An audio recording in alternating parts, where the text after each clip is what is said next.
of a statement. Should be fun to see it play out. I mean, yesterday's game plan was right up there with the Heimerdinger jungle I cast so many years ago. Meta breaking is awesome. The Galio ban, though, to start things off here for Longzhu, I think is super smart, because guess what? Even level 1, Galio has wave clear, a great 1v2 champion, and when you're lane swapping, 1v2s usually go hand in hand. And the bans should be fairly standard from GIGABYTE Marines. The Taliyah coming in as well, remove that from BDD is very smart.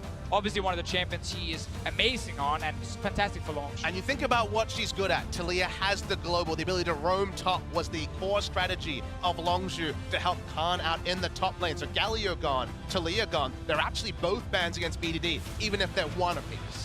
Galio gone, Taliyah gone, Jace and Kalista also taken off the table by the Marines, while Lulu and Janna have been removed by Longzhu, as the first pick is Xiye for the Korean representative. That seems very standard. That must be like a Cho'Gath support.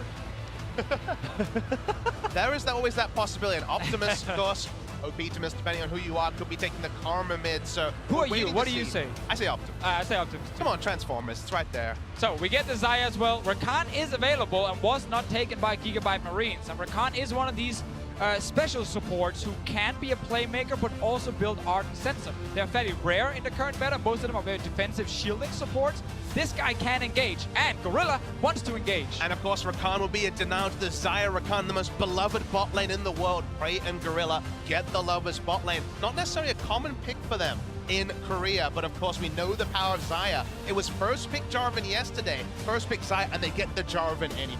Definitely a solid first half of the draft for Longzhu so far here. GIGABYTE Marines going to round out their first half by picking up that Tristana that was almost able to find a pentakill yesterday. Slightly denied by his own teammate, but maybe he can do it again here today. Yeah, also Tristana is the best available AD carry against Jarvan specifically. Like, not only can you jump out of that Cataclysm, you can also deny his engage if you're very quick. So it's a smart choice, but I'm kind of scared to see Longzhu get Xiye Rakan and the flex pick Jarvan. Like, that's a lot of power picks for these guys. But you look down GIGABYTE Marines and it feels like the end of their draft is more than some of their parts. Even yesterday we were like, okay, you're showing us the Galio's going top lane, that's weird. They made a lot of reveals early that didn't necessarily cement the final 5. I look at GIGABYTE Marines and I say, okay, so far, pushing. Pushing is there in terms of the draft. They play with a very fast pace in the early game, and Longzhu do as well. So fighting fire with fire is a good choice.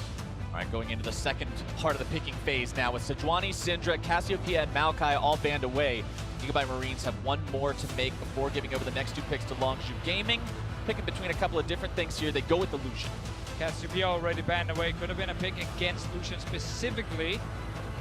Famous last words, but maybe the strategy no one saw coming was straight up League of Legends, guys, because so far it's dangerously meta on the red side. But we're still again waiting for the jungle pick for Levi, which is the big one. Lucian adds on to your pushing lanes part you just said before here. Like, normally he pushes every single mid lane early on at least, and especially with Taliyah already being banned away. I really wonder if we're going to get like a counter jungling pick from Levi that can just abuse these lanes. Throw a name out there, Deficio. I mean, so something we have seen from teams with like a lot of pushing lanes, like there are things like Nidalee you can play. Kayn has been used as well. Against Mordekaiser. The karma that was picked up at first is so good at taking these slow melee champions like the Cho'Gath and the Mordekaiser and getting them in there. And you know this is cool. You know what the delicious thing is? We had one Mordekaiser in Korea. It was Khan himself playing as a counter pick to the Renekton. This champion works in a 1v2, and I think we're getting spicy. I'm once again smelling a bit of a lane swap, because Cho'Gath, while he's not an amazing jungler by any means, because it takes a lot of time before he really comes online, he does offer wave clear in the early game. So if your job is to hold in a lane swap with your top laner, Cho'Gath actually works there. It's not a carry pick for Levi, it's actually completely different. So I'm thinking the lane swap for now. Mordekaiser, of course, could just take the 1v1 lane. I mean, lane swap has to be on your lips. It is Archie, has played it in Soul. It's one of those ones we saw. The Mordekaiser and the Urgot were the edge meta picks that we thought, what if, what if, what if? The what if starts now. The what if for this game should be absolutely amazing to watch. Mordekaiser, something that no one expected. Well, I'm sure a couple people probably expected it, but by and large, we did see it in solo queue, fair enough. But heading into this game, GIGABYTE Marines are not disappointing already as we're loading in.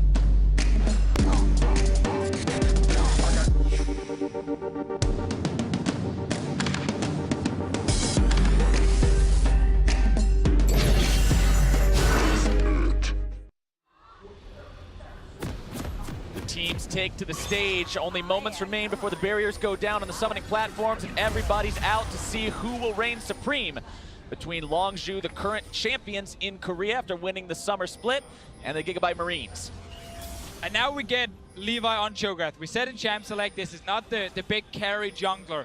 Yesterday he had the Nocturne, and it was fantastic to watch him, double jungle early, rush to level 6, and have this super carry performance. It's gonna be different. And let's talk about how Longzhu should approach this, because we watched yesterday a 4-point, 5-point defense very defensively. Whenever you're against what ifs, I really like barreling in as 5. It's the same as if you're in solo queue, you go in as 5 against, say, a Blitzcrank, expecting to invade yourself. Longzhu are going to get extra information, as we had a bit of information about Levi. Yeah, they have to try to get a little bit of control over this jungle. You can see on your screen right now the numbers that Levi put up yesterday. Absolutely insane performance on that Nocturne, thanks to his team giving him so many resources. Longzhu wants to shut that down this time around. So we are going back to the old lane swap meta, where you used to go in and place this ward all the way at the enemy inhib turret, between the tier 2 tower and inhibitor turret right there, simply to spot if someone is moving from base down to this bottom lane. We're really old school now. They really are going all the way back in time to keep an eye on who's going to be walking down that lane so they can make sure they respond in time. Let's see, this looks like the same kind of start as before, where Levi and Archie will double jungle, but Longzhu looking like a team that wants to steal a blue buff. Longzhu looking like a team that watched GIGABYTE Marines game yesterday and knows these kind of tricks. Important point, there was vision on the blue buff as it was started. There's information to the side of the GIGABYTE Marines that this has been taken away.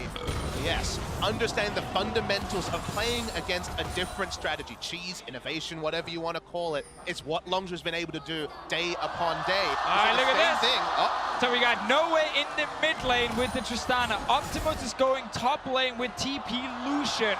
And we have a duo jungling happening from the Karma and the Mordekaiser. And Levi are now invading the jungle on his own. And ladies and gentlemen, none of those two people you just mentioned have smite. Levi, the jungler, is invading, like you say, so they're trying to find experience wherever they want. For now, Jarvan, of course, going to be pushed out of lane. Looking at the blue buff, it is going to be smited away by Levi. So Archie is now sitting with 50% experience here. So not all the way to level 2 just yet, but he has support next to him. So these guys are now playing in the bottom lane together. And remember that Mordekaiser gets the bonus EXP even if he's in a duo lane. It's part of the champion's kit. And now it's going to be BDD jumped on Levi using the flash. Not quite able to find the rupture. BDD gets himself away, but it's both summoner spells. Yeah, BDD staying towards the bottom side, meaning that there was no chance for Levi to instantly silence him. Meanwhile, Longzhu, they want to kill that bot lane. Going for a turret dive, both level 1, here we go! See if they can do it. Gorilla's able to find the knock up, the damage coming out. They grab the first blood onto Archie and make it to Longzhu. And that's the counterpoint. Remember, yesterday we saw the attempt at the dive, but it was botched. Longzhu do it cleanly. They draw all 5. They'll get the turret. There's no reinforcements pre-5 minutes, so even though Lucian gets some time, they cannot match the pace. And the most important thing here for Longzhu is the fact they build up this very big minion wave you see on the screen. And as soon as the wave is hitting the tower, they are instantly diving, stopping Archie from getting experience. Teleport comes in from Archie, but now he's found himself in a very rough situation. The turret is gone, Archie is alone, and the damage is there. Prey grabbing himself, kill number 2. And just teleporting back in has such a high element of risk. We've seen so many top laners in Korea, Huni most famously, camped, and they left the turret. They didn't DPS it as fast as possible. It looked so inviting for Archie to come there. He said, I have the flash, I'll be okay. He was far from okay. Trying to return the favor here. Khan sidestepping away from the rupture, keeping himself just fine for now. Khan's enjoying that old school lane swap top lane experience as well. Very little CS, having multiple people trying to bother him while he gets the very little that he has available. Not a great game for him, but a fantastic showing from Longzhu in the bottom so far. And the crazy thing is, this was more of a role swap than a lane swap, because there was technically 2 members with the Mordekaiser in the bottom lane, and that is technically a duo lane you can actually run. Sadly for GIGABYTE Marines, Longzhu understands that when there is a level 1 Mordekaiser who can't really get to the wave, you can just tower dive and kill it. And consider also that Jarvan went top, got enough experience for level 2, and that's when the teleport came in. He's level 2 Jarvan, not the level 1 Mlxg with Sapling that we saw yesterday. Another crucial factor is we're now going to have a Mordekaiser who's probably going to be pretty slow to get the items going. One of Mordekaiser's big points is the ability to pick up the dragon, get the ghost of the dragon in there. They've already lost their bot lane turret, so Drake control is super difficult for GIGABYTE Marines to bring back. Falling behind like this early as the Marines, definitely not where they wanted to see themselves. This is a team that does experimental strategies. They go out of their way to come up with different ways to play the game, but those methods can quickly find you putting yourself in a hole if you fall behind. And every scientist knows that when you run those experiments, the first one's not always the one that's going to hit big. It did yesterday. The second one here seeming like a bit more of a mulligan. A 2,000 gold disadvantage. Pre-5 minutes, it might even get bigger here as well. Here's the chase. Gorilla definitely looking to build that lead right now. Cuzz coming around as well, takes a big swig out of the keg, throws down another one. Archie trying to keep himself alive a little bit longer. Why has is the BDD heal. here? BDD's showing up just to make sure he can grab some assist money or make it the kill. No, Cuzz looks like he might take it instead, but BDD with the kill. This laning phase is like done already, and we're only like 5 minutes into the game. We have Xiye in the mid lane now, Ryze in the bottom lane. Optimus, he's still trying to push this tower, but it's barely taking any damage. You know how we have games where we try to incorporate some information for the viewers at home for solo queue? No solo queue game has ever looked quite like this one. No. The laning phase, which can extend in solo queue, was completely absent here. We swapped around again and again. We have a 0-3 Mordekaiser. This has been a barn burn. And I gotta correct you there, Papa Smith, because I have had solo queue games with the Mordekaiser dying like 3-4 times in the early game, so I've seen some of this before. Also ended up in a loss for the Mordekaiser, and Archie right now is not looking like a guy who's about to win the game. Optimus with a nice flash away from the knock-up from Gorilla, who tries to come top to help alleviate some of this pressure onto Con. Knocking that summoner spell off of the Lucian may open up opportunities here in the future. For now, it's still a Longzhu game, 4-0 over the Marines, 2,500 gold up. I just don't know what GIGABYTE Marines has to do to get themselves back into the game at this point. It's looking pretty dire. Yeah, exactly. Like, when you have these very special, unique strategies, you rely a lot on the early game to go your way. That's kind of where you're surprising people, because once you get to late game, it's a standard game. That will not be different. The fact that GIGABYTE Marines have not managed to actually get ahead now and just fallen really far behind means that we're now playing on Longzhu's turn. And there were a lot of criticisms about Fnatic yesterday, saying, oh, they were surprised by the lane swap. Sure, they're set up around the lane swap, seemed a bit late, but they seem to know what to do. Dive bot lane, try to punish the two members there. The extra barrier we saw from Longzhu was them actually invading for those super deep wards, 2015, early 2016 style. That was kind of the capper. It gave them the extra information. They executed cleaner, and this could have been yesterday with Fnatic and GIGABYTE Marines, but just ends up being Longzhu doing it better here and reaping the rewards. You've got to respect Longzhu for doing their homework on this one too, saying, hey, look, GIGABYTE Marines, they like to play this really weird lane swap throwback. We need to be prepared for it. We need to get those I like down. to think that the coach has kept consistent notes for the last 3-4 years and just tabs back through, gets back to 2015. It's like, all right, okay. But you notice this, it happens with, say, when Evelynn comes back into the meta, people forget, wait, you can ward casts, not just control wards to go along to your sides. And the same thing rings true when the lane swap meta, which GIGABYTE Marines solo are trying to bring back, explodes back into favor. It's nicely done there. As Optimus is here, but so's Levi. Oh, 2 versus 2, make it a 3 versus 2. Optimus now going to be the one who's caught out. Ignited, might be brought down here. Knockup going to be dodged away from, but Khan still got the dunk, grabbing himself the kill. Levi just going to have to back away. Cuzz was there for the reinforcement. 5-0. Now the kill score. Things looking rough, Divicio. Yeah, we definitely see Longzhu with great decision-making here. Very quick on these calls, knowing exactly how to punish. And obviously some mechanical plays going in their favor. Right there, Optimus needs to be able to dodge the knock-up from the Java, and if he wants to actually try and take this fight. Sadly for him, didn't happen, and that is one of the reasons he went down. Meanwhile, in the bottom lane, the Mordekaiser is farming.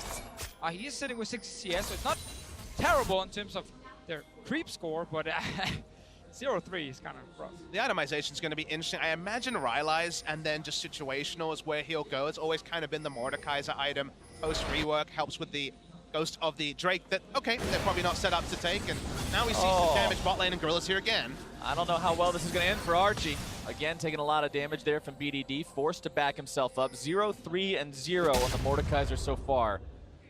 I also love that Gorilla is like, I'm just going to go Moby Boots really early. This is clearly a game where the laning phase is done. I'm just going to move around as fast as possible, and he's in every single lane. Like, so this is a play from top here. Optimus needs to be able to dodge this knock-up here from Khan. He gets actually hit by it, so now he's stuck in place, taking even more damage. And he flashed from the previous gank, you'll remember, when he flashed with the culling up, so Khan dunks him down. Somehow this game has become a hodgepodge of something from every single season. I mean, the pure roaming from level 1 was kind of a season 1, season 2 strategy. Yeah, throwback to Heart of Gold and Philosopher's Stone. You buy the gold generation items and you walk around the map from level 2. Well, he's got the gold generation, he's got the fast boots, and yeah, trying to make plays wherever he goes. It's kind of a counterpoint to yesterday where he kind of had to sit in lane as Karma and die repeatedly. Also yesterday, GIGABYTE Marines in that Fnatic game, like, they got so much gold. It was actually insane how quickly they managed to build up this huge lead in that game. At 15 minutes, they had 28,000 gold. And the average, every other team doing that day was 23,600. So it was insane how quickly they took down towers, got kills, and then stacked up items, especially for the Nocturne and the Tristana. And that's kind of the takeaway here, is that's everything. That's even the minion kills, because the Tristana was free farming as well. So getting that much collected gold is just very difficult to do unless you really play around maximizing in the early game. Yeah, the reason we show this now is to kind of contrast it to this game being, well, GIGABYTE Marines have not been able to get the same kind of start, are not going to be able to get the same amount of gold. And just look at the pace of the game right now. This isn't that high-powered, high-octane, super hectic type of style that GIGABYTE Marines likes to just thrive in. This has been slowed down now by Longzhu to the point where they're in control. GIGABYTE Marines doesn't feel as comfortable taking the driver's seat on this one, and it's just relaxed to a more comfortable pace. But remember that Longzhu, compared to their compatriots, are on the more aggressive side. They will not be giving up Rift Heralds for free if they can help them. Let's see what they can do about this one. Rift Herald already now been secured by the GIGABYTE Marines, but they've once again found their way onto Archie, who's going to be bursted down. Prey grabbing a killing spree on that one. Realm Warp comes in. No way. Yes way. Nope, not quite. Making me a liar already. Gets himself out. No way he was going to die there. Staying safe. That was a bit on the nose decision. I tried. Next time. All right, all right. Thanks for calling me out, guys. As Archie was dying, you'll get him next time. Bud. As Archie was dying, crucial factor, he did pick up the Rift Herald. It could have gone and being unable to be picked up, was picked up there, so at least they have something to show for their day. Oh, the teleport! Here we go. Teleport coming in. Double TP. Longzhu immediately collapsing onto it. Archie looking to get himself out of the way. Harvesters of Sorrow keeps him alive for an extra second. Prey going to be going on a rampage. Into the back line goes the Cho'Gath, but now he's going to found himself isolated once again by him, lonesome and deleted by the power of Cuzz and the rest of Longzhu. The dunk comes in, the flashes are forced. Khan gets those summoner spells out as Longzhu takes a 2-0. Yeah, GIGABYTE Marines at the moment, 5k gold down, not picked up a kill, not picked up a tower. We're actually looking at a potential perfect game for Longzhu. Bit of fine text there. They did pick up a Rift Herald. That was something. Does that count, really? Yes, it does for me. Okay. I'm into true perfection. I get Garciel's care biased, what can I say? But for now, at least, on screen, it is a perfect game. As we're going to see the replay, and they really like completing teleports, what I'm learning about the GIGABYTE Marines. When you TP flank as a 0-4 Mordekaiser and a Lucian, then you know you are trying really badly to force a team fight. Sadly for Archie, he just died instantly, as we've seen in this game a few times. Levi as well will go down. That is actually another thing to highlight about GIGABYTE Marines' comp in this game. They don't really have engage. So if you are trying to play fast and trying to get back in the game by forcing big, skirmishes, you kind of need more engagement in your comp. So it's going to be so difficult to really do anything. And Longzhu is looking to close out the game as fast as possible. And you mentioned Archie going in and just immediately dying. He's 0-5-0 on the Mordekaiser now. And we mentioned earlier how Khan was getting the short end of the stick in the lane swap situation. But if you compare these two top laners in this game, Khan's got 30 more CS. He's 1-0-3. He's got his Tabbies and he's got his Tiamat. While Archie has a completed pair of Mercury Treads and a garage sale of tier 1 starter items. This is nowhere near viable. I like calling it the random sampler, personally. All the right, garage sale fits pretty well. The Rift Herald can be plopped down at some point. That's about the only thing you can cheer for as GIGABYTE Marine fans. It's the most valuable item in his inventory. They know Levi's there because they have a ward towards the backside, but they'll continue creeping forward. For now, at least, like you say, the pace lowered a little bit, but the light at the end of the tunnel is definitely flickering for the GIGABYTE Marines. Longzhu so in control of this game. You can see them moving up into enemy territory, setting down the wards so they can make the picks like this. Cuzz, a killing spree for himself now. Longzhu at the moment, kind of just trying to pick up whatever early towers they can. We got top lane, one going down. Mid lane is still alive, but once you kill the top lane, you can push in that wave and move down to mid after and just put even more pressure. And Prey and Gorilla might lose the fight. Prey and Gorilla so strong this game. 4-0 and 2, 0-0 and 9, 100% kill participation for Gorilla on the support. As Archie pops the Rift Herald in the bottom lane, looking to get something out of this. Con will show up. Seeing if maybe he can do something about this while Prey fights for the Raptors up in his own side of the jungle. Gorilla being forced to use the flash as well. And I want to update real quick because we mentioned earlier, last time we saw the Gigabyte Marines, day number 1 yesterday, 15 minutes into the game, they had 28,000 gold. Today they have 20,000. That's 8,000 less than day 1, 3,000 less than the average. It's Longzhu sitting above the average today with almost 28,000 here at 15 minutes. Ton of gold on every single member here. And ready to take whatever fight they want because every single champion on their side is just stronger. And there's no completed items really to speak of. The Gigabyte Marines, I guess a Cinder Hulk is really all you're talking about. Does that really count? You're going to have to start looking and being half-truths and trying to make things look good for Gigabyte Marines because Cunningham been through a bit of a horror movie here for them. Haven't lost all their structures yet, but haven't claimed any of their own. It's a good positive, you know. Haven't lost the tower yet. I'm reaching to Vishio. All right, Prey in the mid lane continuing to apply the pressure. And as these item leads that we're mentioning start to become more and more prevalent, as you can see the Rod of Ages and the Essence Reaver completed on the carries of Longzhu Gaming. As those advantages are built, Longzhu is going to get more aggressive like you talked about, Papa Smithy. This team will eventually say it's time to pull the trigger, and when that time comes, Gigabyte Marines will be in trouble.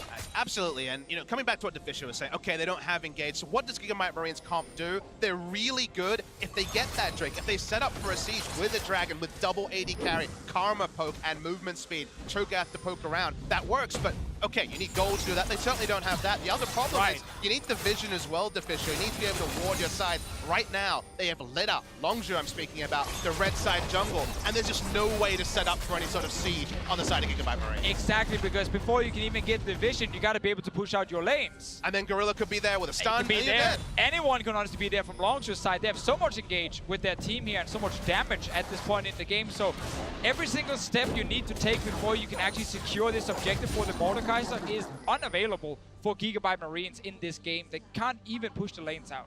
And talking about Gorilla and what Gorilla has done this game, an interesting point that I've noticed, and it goes back to a bit of what you were talking about in Champion Select Officio, the Ardent Sensor possibility on Rakan. And we know that Karma's a champion that uses the item as well, but just because this game has been so unorthodox and everything has been so upside down, neither one of these champions have found it appropriate to rush that item. I love that observation because the laning phase ended pre-5 minutes, you're going to pick up the Moby Boots and be able to roam and get the kills. It's 100% kill participation. Secret Agent Gorilla at 009. But the value of a Sightstone when the laning phase is over super early is actually really, really high because you don't have the minions giving you all the information. There was actually a lot of incomplete information, and Sightstone trumps the Ardent Sense. 9-0. Longzhu Gaming with an 8,000 gold lead, 18 minutes into the game. Levi seeing if he can grab a Rupture onto the bottom lane of Longzhu, but they've both got quick enough feet to just walk right out of the way of that one. No fear on these guys just because of how far ahead they are. Even if you don't have the flash up on Gorilla, you're not really worried at this point. Prey's got everything. I just don't see a world where they're able to be pushed back at all. I mean, you kind of look at the map, and usually you want to draw a diagonal line where one team owns a side. Right now, the diagonal line maybe includes minions pushing into the secondary turrets. It certainly doesn't include either side of the jungle for the Gigabyte Marines. So they're being starved out, even though Longzhu's doing nothing fancy. But don't worry, Papa Smithy, because Archie finally has an Amp Tome. So he's getting closer to a real item. He's sitting on 1,800 gold. He's going to get a Rylai's when he goes back to base. He's on his way. This is their first crucial power spike for Archie. He's walking to it as well. He's actually walking. Taking his time. I'm getting there eventually. If you haven't gotten it yet, you can definitely spare a few more seconds. Well, he finally gets it. 19 minutes into the game, the Mordekaiser has his first non-boots item completed. Maybe that'll make him a little bit better off, but he's still got one hell of a mountain to climb if he wants to stand toe-to-toe. As the viewers can hear, we are trying very hard to find the positives here for Archie specifically on this Mordekaiser. Usually glass half full play-by-play or an us isn't followed by rip-snorting laughter, but that's where we're at right now. Sorry, guys. At this point in time, you've just got to laugh through the pain if you're Gigabyte Marines, because things have just gone from bad to worse. Now they lose their 5th turret of the game. They're down 10,000 gold, and Baron will be live in 25 seconds. And this, of course, is what will happen if you are like a boom or bust team who is trying to have these new strategies that no one else is using. Some of them might work, some of them will definitely not work. And in this game here, well, Longzhu are just too good of a team to actually get too surprised, and Prey might go down. Prey with a nice flash over the wall to keep himself safe. The root comes out, the shutdown still comes through for No Way, getting Gigabyte Marines on the board. There you go, everything starts with one. Now. It all starts with one, Deficio, but now the comeback to the comeback as Levi finds himself rooted up and bursted down. Can't quite take Con with him. BDD still looking to grab some more damage. Optimus thinks the TP in as BDD a bit too far forward. Gonna be forced to flash away. Archie chasing after him. Harvesters of Sorrow on, but the duck comes out. Optimus gets taken down, and BDD goes on a killing spree. The root onto Archie. Rylai's isn't gonna do a thing. 0-6 as Longzhu goes up to 12. And this is what 11,000 gold lead at 20 minutes looks like. You have so many items that Prey going down is by no means an abortion of any of this aggression. They turn onto the Baron, 20 minutes 30. It's not going to be a contest for Gigabyte Marines. Longzhu knows this is pretty much free money. They're doing pretty much nothing to secure the back end of the pit because they know that they don't have to worry about it. The whole jungle is warded. They've done the proper steps to prepare. The Dusk Blade first completed item on Khan's Jarvan, by the way. This is what happens when you piss off the man who plays carry tops all the time and make him sit under his turret all game. You're going to pay for it. Now we don't have to talk about any sort of perfect game ramifications because Prey, he took too many liberties. They didn't have complete vision over both sides. He went down, but that didn't dissuade Longzhu. He is an inexperienced player, so he was obviously just overextended there. Happens for the rookies. Let's see in this fight. Gigabyte Marines, after the 1 kill onto Prey, kind of ran out of cooldown. So while Archie did actually join with that crazy Rylai Scepter here, he's not really able to deal enough damage, and Khan with that Dust Blade, he's in top lane now. Yeah, Optimus is feeling exactly what that Dust Blade is for. Killing spree there for Khan as he gets the solo kill onto his opponent. 3-0 and 5 on this J4. By the way, those are the ingredients to a Ghost Blade now as the next item he completes. He's not worried about anything else. Just that lethality. That's straight 100-0 from the burst. Of course, if you get the first item with lethality, you gotta get the second one as well. The enemy team is not exactly stacking a lot of armor at this point in the game. And at the end of the day, it's Cho'Gath in the jungle. He's not going to hit the super tank we see from top lane anytime soon. No. There's a Rylai's, but nothing else to talk about from Archie. So you're basically one-shotting everyone on the side of Gigabyte Marines, and any more items, and that's basically all 5. Yep. Oh, by the way, knock, bottom lane. It's Longzhu as Khan goes on a rampage top side. We don't even get to see it because he kills Archie too quickly. 4-0 and 5 on the Jarvan. The bottom lane inhibitor turret falls. The inhibitor will go shortly thereafter.